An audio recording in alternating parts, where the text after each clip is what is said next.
In this episode of Africa Investigates, renowned Ghanaian journalist Anas Arameo Anas goes undercover to expose a multi-million-dollar scam. After investors seeking his country's most famous export discovered to their cost that not everything which glitters is gold.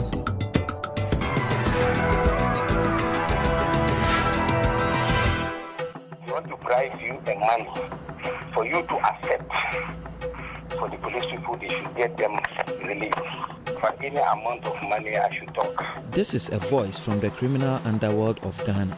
I have just finished an undercover investigation that has rattled the cages of these gangsters. My name is Anas Arameo Anas. I am an undercover journalist here in Ghana, and with my team have spent years now infiltrating and fighting crime and corruption in my country. My anonymity is my secret weapon, and this time I am using it against a new enemy, gold scammers. These fraudsters have become a major threat to companies and individuals looking to invest in my country's most valuable commodity, gold. The scammers entice foreign investors with deals at well below normal rates, and with global gold prices now hitting record highs, the profits on offer seem too good to resist. But the cheap gold doesn't exist. The investors are taking for millions while the fraudsters get rich. This time, I am going to make the scammers pay as I go undercover to lift the lid on this illusory pot of gold. I'm on my way to meet a businessman who has been scammed of over $1.5 million. Todd from America was scammed last year when finalizing a deal for 56 kilos of gold at a local refinery called Asavasa. I was storing the gold at Asavasa. They have vaults there. We tested it. It was good. Went to do the next shipment, and I find out that gold has been switched, and they put brass in there. Todd's ordeal didn't end there. After going to the police, the people who stole his money now started threatening him. Yes, they followed me in the car at night. They threatened to kill me. The biggest problem here is that a foreigner loses his money. They go to try to do something, and then they come in. It's like a mafia. They threaten them, they scare the people, and then they just pack up, they leave, and they leave their money behind. There's just millions and millions of dollars of people's money just being taken. People work their whole lives for the money, and it's just been just down the drain in one day. Hearing Todd's story, it made me angry that not only were these scammers stealing from individuals like Todd, they were damaging the reputation and development opportunities of my country. I went to the police headquarters in Accra to find out just how bad this problem was becoming. I spoke first to the director of the Criminal Investigations Department. The impact that these scams have on the people and the economy of Ghana cannot be underestimated. And since most of the victims are foreigners, the image that is being sent out there about Ghana is not a good one at all. The director referred me to the head of the department in charge of gold scam cases, Dennis, and his chief of operations, Ralph. Some years back, gold scam used not to be rampant as it is today. When I look at my unit alone, as of 2007, we had about 10 gold cases for the year. This 2011, we have getting to 20 gold scam cases. So you can see the sharp increase. So what kind of figures are we talking about here? Some have lost about 200,000, some in millions of dollars. Across the country, there have already been 38 cases reported this year. Dennis and Ralph took me to see some of the fake gold they had obtained through their fight against gold scammers. So usually, how do the victims behave when you open up the safe to them and they realize that there is no gold and that they've been fooled? Yes. For instance, in this case, you know, the guy or the victim saw real gold. Mm-hmm. And when this box was brought to the police, we opened it in his presence, mm-hmm. and lo and behold, we found pavement blocks, mm-hmm. and then sand. Mm-hmm. He was shocked because initially this is not what he saw. Mm-hmm. Actually, he nearly collapsed. Having spoken to the police, it's clear this is a growing and serious issue. But I want to get a view from inside to find out what is really going on. One of my connections managed to put me in contact with a gold scammer. He has agreed to talk on the condition his identity is concealed. So, how many people are involved in this scamming business? We have many people, massive people, and in this business, throughout the world, we have connection, they are insider in every way. You can buy anyone, anybody, official, police, immigration, custom, to get what you want. He explained to me that gold scams were just the tip of the iceberg, part of a much wider network of fraudsters, all working together. These crimes are becoming endemic in the West African region, and Ghana is now a global hotspot for online scams. Most of people are a good degree holder. Not any employment for them. They need to find another way to survive their life. High unemployment and poverty levels are clearly a major factor in the rise of these crimes, but these fraudsters are destroying people's lives. As an undercover journalist, my motto is to name, shame and jail. It's time to give these scammers a taste of my medicine. I've been tipped off about a bogus gold business, the Ebibrim Mining Company.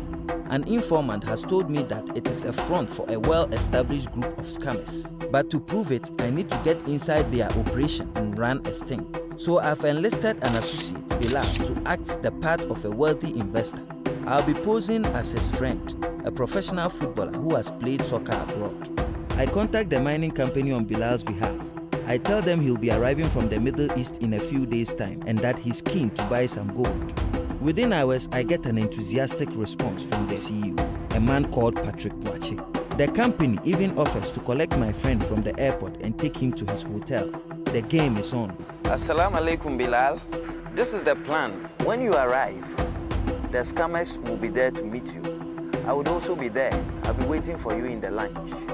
Our cover story is that we are friends and that we met in Jordan, where I play football. They will provide a car that will pick us. Once we are at the hotel, then we can go upstairs quickly for a prep talk.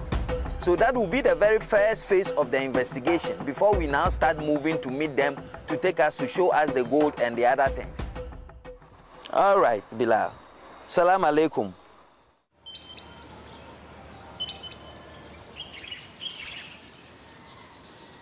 Bilal arrives today at 12:30. Now, you, Desmond, you keep a safe distance away from me. Make sure your hidden cameras are able to pick us from this safe distance. Now, Salasi, you will be in a vehicle about 100 meters away from us. When we come out, you will follow us until we get to the hotel. We have booked a room on the 3rd floor. You keep an eye on us. If anything goes wrong, you have the number of the Inspector General of Police.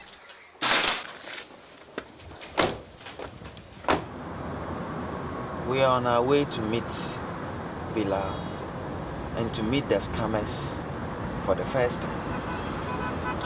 These times are usually uncertain times because you're dealing with criminals. You can't predict what they will do. The most important things that I take into consideration is to stay focused, be in character, and overall keep the smiles on. On our way to the airport, Bilal called to say he had arrived early and had already been met by someone as he came off the plane. I was worried as I wanted to be with him when the scammers arrived. I hurried inside to find him.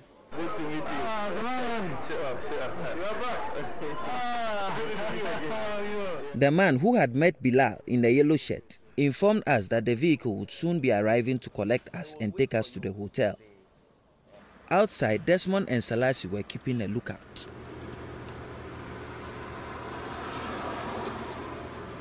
I've seen Bilal and boss. Good. As we were waiting for the vehicle, I decided to go ahead to the hotel and make sure everything with the room was set up. About 10 minutes later, the scammers arrived to collect Bilal. Desmond, can you see what's happening? I can see Bilal interacting with someone. I'm just behind them. Yeah, film them, everything completely, okay? Okay, I'm doing that. After they arrived at the hotel, I asked the scammers to sit downstairs while I took Bilal to his room. Now, these are the issues for discussion. Now, we've got to ask them to give you evidence of having dealt in gold for a very long time. Now, come, look into this window. You realize that, you can see the poolside. Say you prefer sunlight. Okay. Because you've had too much air conditioning, so that we can sit there for a short while, do the discussion. Is Desmond coming? Yeah, he's coming up. Very well, good. Okay. You see what the next one is? Okay, so we are good to go downstairs.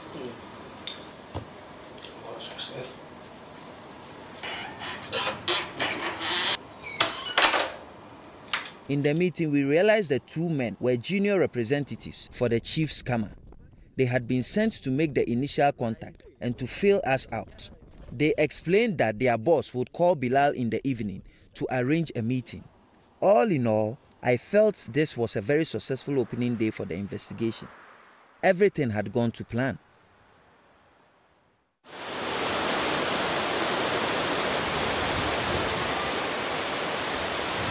The following day, I met Bilal to discuss the next phase of the investigation. The company boss had called Bilal as promised, asking to meet tonight for dinner. What we're going to do is that we are going to honor the invitation for the dinner tonight. The key things are we want documentations. Proper documentations on how they work. The second issue would be that we want to go and visit their mine and to see the gold they produced. So that's the plan. Bilal himself was the victim of a scam.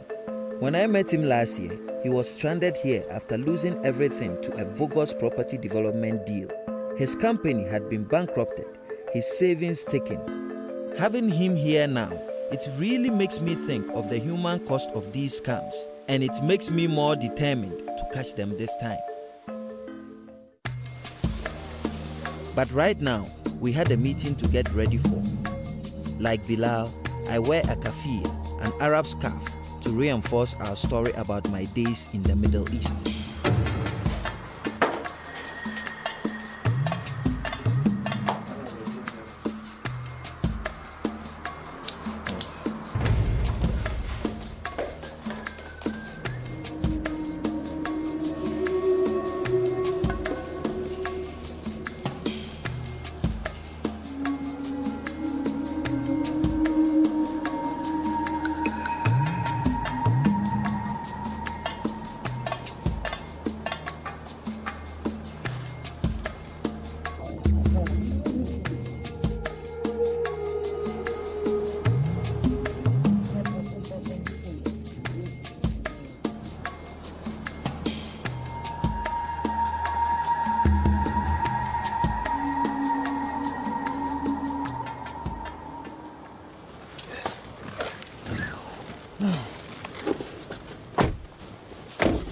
Yeah, it went well. We had the conversation with him. And you see, the key thing is to make him believe that we are what we are, and he has believed it. And like they usually do, they will consistently want to tell you to be wary and to be careful that you are not scammed. That's exactly what he was trying to say. The next step was to check the authenticity of the documents provided to us by Patrick. Mr. Amponsa is the manager of monitoring and evaluation at the Minerals Commission, the government body responsible for regulating the mining sector. Oh, I was even looking at, I even saw the name here. Yeah, Abibra Mining Company Limited. We actually received this documentation from outside, trying to check on the background of this company. Immediately, I could testify that it's a fraudulent company, because you don't have anything like Ghana Export Council in this country. It's Ghana Export Promotion Council. It was concerning to think how many other investors were out there now communicating with these fraudulent companies. I must say that I also blame the scam. You don't buy gold like tomatoes in the market. Something that is worth about $50,000, you say, oh, they've gotten some people who are selling it to them for $35,000. I tell you, you are in for a danger. In the consumer-driven world of today, it is obvious that scammers won't be the only people to feel the temptation of easy money. Whether or not most scam victims are here while trying to make a fast buck, Mr. Mponse's words served as a timely reminder that investors need to be sensible and take necessary precautions. The next day, we were on our way to meet the scammers who were taking us to visit their gold mine. We managed to convince them to allow us to film the trip, claiming that Bilal's business partners back home wanted to see the footage before making any commitments. As usual, Salasi and my backup team would be close behind.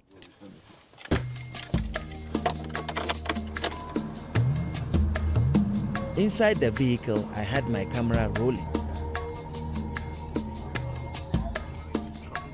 We were told the mine was near a small town about 2 hours' drive from the city. When we arrived, the chief scammer, Patrick, was there with his people, along with what were claimed to be 2 chiefs of the local area. We later confirmed that both men were indeed fakes. The mine itself was still another hour's journey, mostly by foot. As we got closer, the evidence of illegal small-scale mining was everywhere to be seen. The explosive growth of illegal mining has become a major problem in my country and has contributed to the rise in fraudulent companies and gold scams. The environmental and economic costs of these mines have been devastating, but most of these workers have nowhere else to turn due to unemployment. Hundreds are thought to die each year in accidents. Back at the house, the scammers showed us what they claimed to be 50 kilos of gold dust, worth over $2 million. We told them we wanted bars, 75 kilos. Okay, so it was quite a good day, especially after visiting the mine. They thought our mines were blown and that we were so happy and would definitely buy the gold. Another interesting portion of it was when one of them approached me and said that they would give me a cut after the sale of the gold to Bilal. I find that ridiculous. If it's anything, they should make money out of us. But because they want to insist that the deal comes through and they think that I have some hold on Bilal, they're already promising me a cut when they should not be doing so. The assumption by the scammers that I would betray my friend for money made me really angry. It's this kind of thinking that is so damaging to my continent. But it showed me that they were getting hungry.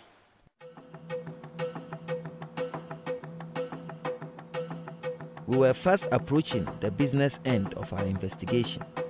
The gold bars were ready, and I could sense the scammers were eager to close the deal. Our final port of call before arranging a day for payment was a government-certified testing lab to check the purity of the gold. The scammers took us first to a private residence where they were holding the gold. They wanted us to choose a bar to take to the testing lab. In a surprising move, we were first taken to a national bank, where we were told the rest of the gold will be deposited for safekeeping. Inside, a man claiming to be the bank manager assured us of the gold's security. A later checkup at the bank's head office revealed that they offer no such facility to receive or store gold. The alleged bank manager was in on the scam. The Geological Survey Department is a government-run body with private mineral testing facilities. The results from the test on our bag indicated that it was 85% pure. It was real. We were then taken to see a lawyer to receive legal guidance on how to export the gold. It is not clear whether he knew he was helping to perpetuate a fraud, but what is certain is that the whole day had been a carefully orchestrated charade to suck us deeper into their trap. Now the semi-finals is over. We are getting to the finals tomorrow. We've collated all the evidence. Tomorrow morning, I'm going to present it to the police. The raid will take place when we make the final payment. Now the critical things about the raid is that the fake gold must be there.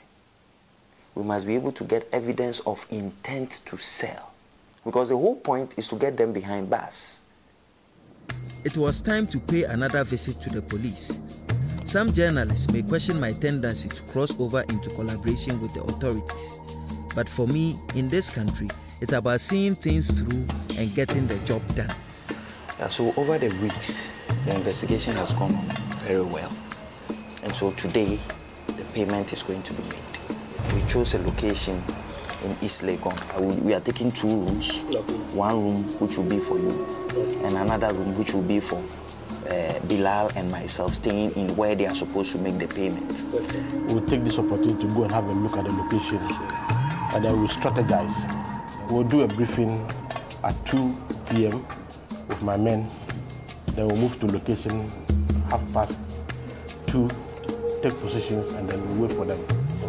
Okay. Thank you. Good luck. Everyone was in position. All we had to do now was wait.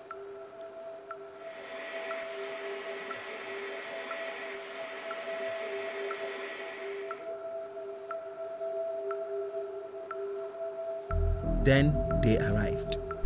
Patrick, how are you?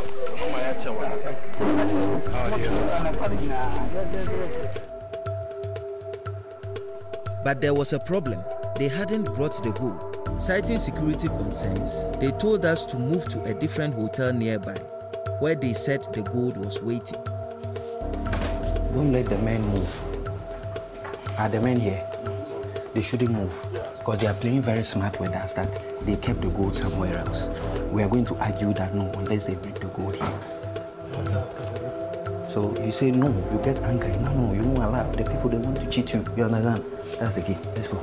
I told you, Muhammad, before. Hey, I told you to explain to these people. Look, Mr. Patrick, if you want to deal like this, I stop everything now. Okay, I'm so I have plenty to do. It was no use. They would not give in. To bust these people today, we would have to take the risk of going with them. I decided with Ralph that we should go. They had told us to leave the money at our hotel, and only after the gold had been weighed would Patrick return with Bilal to receive payment. In that time, I would call to inform Ralph of the location, and the arrest should begin when Bilal and Patrick leave to get the money.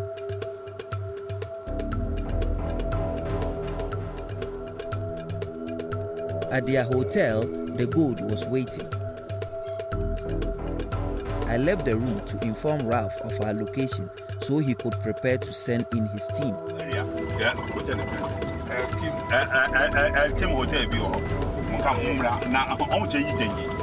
Meanwhile, Bilal and Patrick left to collect the payment. It was crunch time. Go. You will not run, you go. My friend, stop. Charlie. Stand up, baby. Come down. What's the problem? Take your time. Let me find out who you are. I'm a policeman. Yes, Hey. Come down. Move your hand. Come down from the car. Go on. Policeman, you are under arrest and look at the stupid thing you are doing. Can you fight me? Listen. Come here. Listen.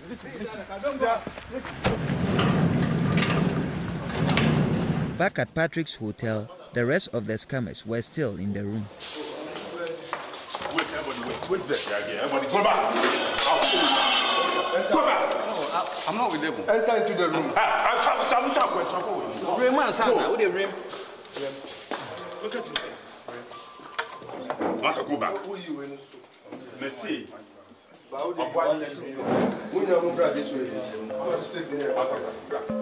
And so our investigation came to a successful conclusion.